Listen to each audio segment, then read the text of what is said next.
I was a huge Greek mythology nerd at school. Back then, myths were just really extra stories that I could learn about and fixate on, and they slotted right into my interest in fantasy settings and stories. Now in 2026, so much of the media I like has some sort of link to mythology, and I still love learning new myths. My most watched YouTube channel last year was Overly Sarcastic Productions, which has really broadened my knowledge of myths and legends from across the world. The thing I really love about learning myths is that you start to see the references to mythology in the things that you read, and the Fire Emblem franchise draws heavily from history and mythology, especially in the names that they use for locations, characters, and also weapons.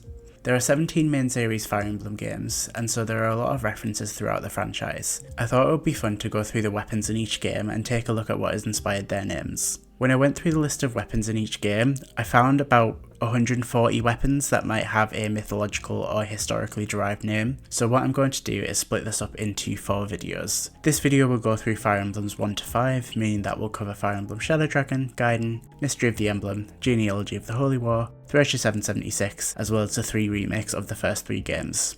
Just a couple of disclaimers before we get going. Some of the mythologies behind these weapons link to Celtic, Germanic and Asian cultures and myths, and I will do my absolute best to pronounce all the names correctly, but if I do get something wrong then please let me know in the comments. I'm also relying on the Fire Emblem wiki to start my searches for each name origin, but the wiki is known to be a relatively unreliable source, so I'll be doing my best to cross-check any bits of information to the best of my ability. I could probably lose days looking into the origins of each weapon, but I don't have the time or skills to do that, so just take what I say with a pinch of salt.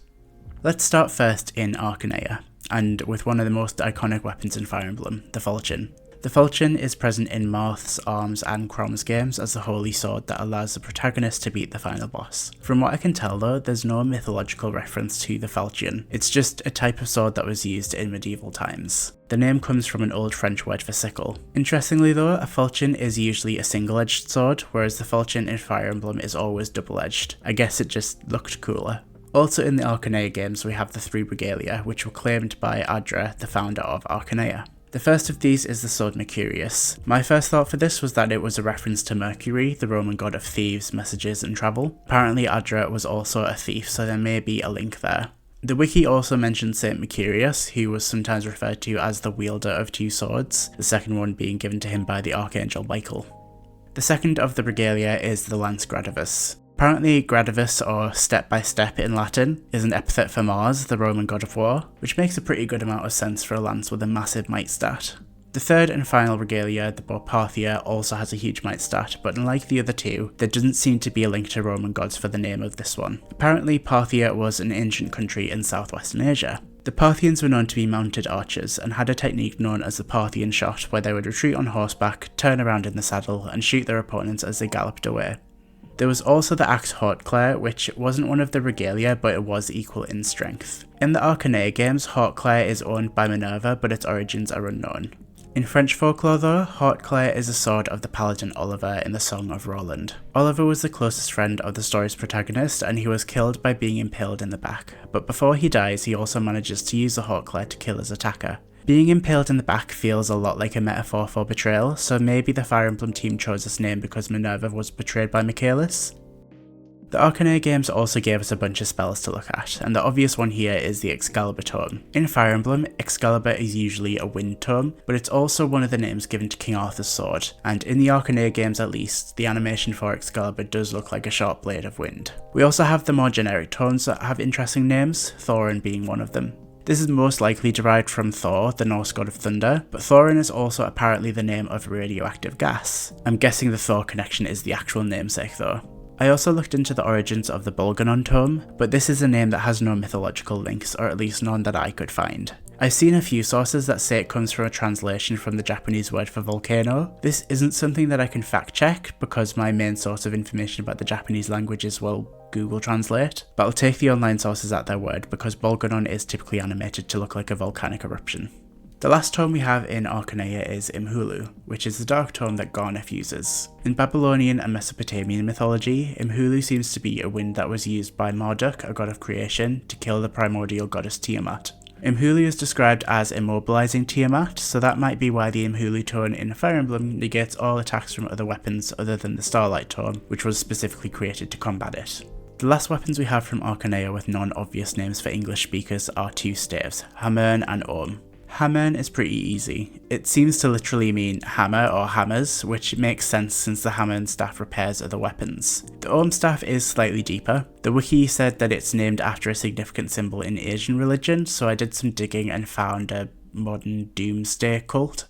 I didn't think that this was likely, so I went back to the drawing board until I remembered that there are a few spellings used for the Orm staff. I tried another spelling and found that it's based in the primordial sacred sound Orm, which to my understanding is linked to the universe, consciousness and connection in Buddhism, Hinduism and Jainism. That made a lot more sense for a staff that brings back the dead than a Japanese cult that was founded in the 80s and was responsible for a literal domestic terror attack. Let this be a lesson to students everywhere to check your sources and translations before drawing a conclusion.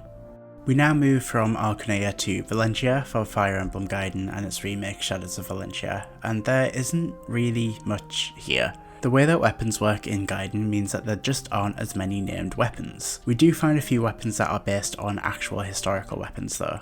The Ilwoon, which you get by forging the Shadow Sword, is a sword that was used by the Bushong people of Central Africa. The Rumfire Lance, which you get by forging a Rider's Bane, is from Thracia in ancient Greece, and the Saunion, which is a forged javelin, is also a spear that was used by the ancient Iberian people of Spain and Portugal. We also have a few spells to take a look at, including the spell Sagittae, which literally means arrows in Latin, which is what the spell shoots. There's also Ragnarok, which in Fire Emblem is a high level fire spell. In Norse mythology though, Ragnarok is the name of the apocalypse that kills more or less all of the Nordic gods and humans, save for a small handful. The last spell we have is Medusa, which is used by the witch Nui Baba, who traded her soul to a spirit called Medusa. In Fire Emblem, the Medusa spell reduces your opponent's HP to 1, but in Greek mythology, Medusa is a gorgon, and looking into her eyes turns you into stone. Finally, we have Bakut's Lance, which I think is pronounced Kriemhild. Kriemhild, also known as Gudrun, is a figure in Germanic legends. She's the wife of the hero Sigurd, and a key part of her story involves her taking revenge for the death of her husband. Kriemhild also dies at the end of her story as well. This fits really well with Bakut, who is a really angry and vengeful character that dies near the end of the story of Shadows of Valentia. There aren't any new weapons to look at in FE3, so we go straight to Jugdral and Fire Emblem Genealogy. We'll start with the three non-legendary Dark Tomes, Jormungandr, Fenrir and Hel. All three of these have their origins in Norse mythology. Jormungandr is the world serpent who encircles the world by biting his own tail, and during Ragnarok he's killed by Thor, but not before he can poison Thor, leading to his death. Fenrir is a wolf god who kills Odin during Ragnarok, and Hel is the goddess of the underworld who also fights during Ragnarok. What's interesting about these three tomes is that Jormungandr, Fenrir and Hel are all the children of the god Loki. The thing that makes this interesting is that Loki is sometimes referred to as Lopter, aka the name of the dark god in the Jugdral games and the name of the legendary Dark Tome as well. Speaking of legendary weapons though, we also have the 12 holy weapons of Jugdral in Genealogy. All of these seem to have mythological origins, so let's start with the swords first. The so-called demon sword Mistletoe is likely to be named after the mistletoe that killed the god Balder in Norse mythology. In the myth, the mistletoe is shot at Balder by the god Hoder, and in FE4 the wielders of Mistletoe are also descendants of a crusader named Hoder. We then have Tyrfing, which is also from Norse mythology. The legends describe Tyrfing as being unable to be unsheathed without causing someone's death. The wielder of the sword was always victorious whenever they used it, which might explain why it's so powerful in Genealogy. The last sword is Balmung, which is the sword that was used by the hero Sigurd or Siegfried in some versions to kill the dragon Fafnir. We then have two lances, Gungnir, which is a spear of the Norse god Odin and was known to always hit its target, and the Gaiabolga, which was a weapon used by the Irish folk hero Cuchulainn. This seems to be one of the only holy weapons that doesn't take its name from Norse mythology, but there is a good reason for this. In Fire Emblem, the Gaiabolga is the weapon belonging to the rulers of the Munster district, which has 4 districts that are all named after provinces of Ireland. So what we can really learn from this is that Quan and Leif are Irish, I guess? We then have the axe Helswath, which most sources seem to think comes from the goddess Hel and the word swath, which literally means cut. Following that we have the bow Ufel, which is thought to be derived from Edilia or Udale, which is the dwelling of the Norse god Ulla, who is associated with skiing, hunting and bows. Ulla is also the name of the crusader who wields Ufel in Genealogy.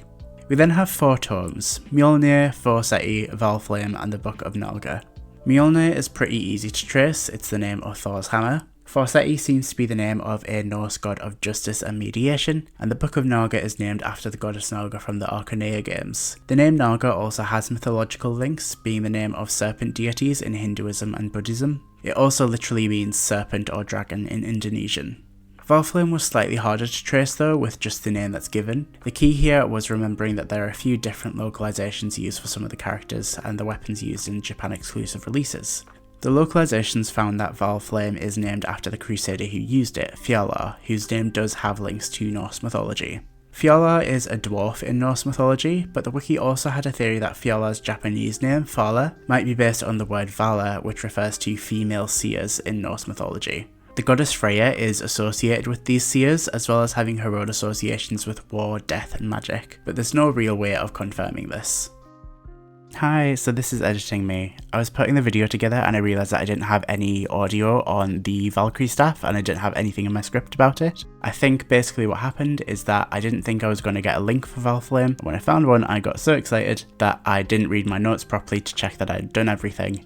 And Valkyrie starts at the same 3 letters as Valflame, and I think it's genuinely that simple of a mistake. So I'm just going to go through the Valkyrie staff now. Like most of the other holy weapons, Valkyrie comes from Norse mythology. Valkyrie means something like chooser of the slain, and in the mythology, Valkyries were warrior maidens who brought worthy warriors to Valhalla after they had died. It makes a lot of sense for a staff that resurrects the dead to be called the Valkyrie staff, because the player is choosing which of their warriors is worthy of being revived to live another day. And that's about it, so I will let regular me take over from here. The last game that we can cover today is Thracia, but there aren't really that many weapons to cover that we haven't gone through already. Asbel's Wind Tome Grafcalibur is almost definitely linked to the Excalibur tome in its name. The prefix Graf might refer to a title given to German nobility in Germanic history. We also have Ossian's Axe, which might have different origins depending on which name your version of Thracia uses. The two common ones seem to be Vouge or Bouge. Both are historical types of weapons. The Vouge or Vulge is a polearm that was used in medieval France, and the Bouge is a type of dagger from the Gujarat region. The last weapon I found without a basic name was the Kia Staff, which Sarah can use to cure allies who have been petrified by the stone spell. I'm a little unsure about this one because there wasn't anything on the wiki to guide me. Kia seems to just be a direct translation from Japanese, so I put it into Google and got the car brand, so I added in a bit of detail to the search and still didn't really find much apart from a few baby name websites that said that Kia could mean hope in Japanese. How accurate this is, I have no idea. English speakers don't really have a brilliant track record for accurately translating Asian languages. But that's everything for today. It's really fun tracing the origins of these weapon names and learning more about how the Fire Emblem developers came up with them, especially when they're really thought out and fit in with the wider story of the game. Writers put a lot of thought into what they name items, places and people, so taking the time to find out why they made those choices feels like a nice way to appreciate those efforts. If you liked this video, then let me know which names you found the most interesting in the comments down below. If you didn't like the video, well, this is awkward because I have like 3 more of these planned, but I will be posting the first half of a challenge run in 2 weeks, so don't worry too much, I'll space out the uploads. But until next time, take care.